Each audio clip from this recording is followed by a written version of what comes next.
எங்க அப்பாவுக்கு நாங்கள் மொத்தம் 3 பிள்ளைகள். அதில் மூத்த பிள்ளை வக்கீலாகவும்,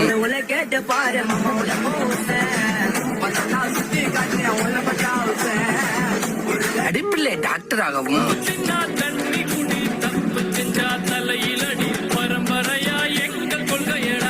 கடக்குட்டாகிய நான் போலீஸாக வர வேண்டும் என்று ஆசைப்பட்டார்.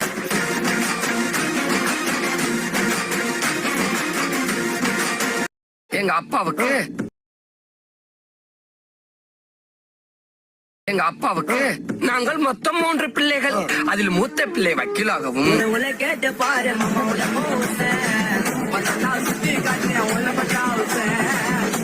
அடிப்பிள்ளை டாக்டராகவும்,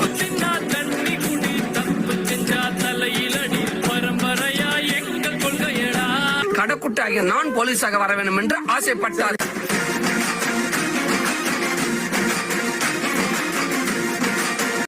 எங்க அப்பாவுக்கு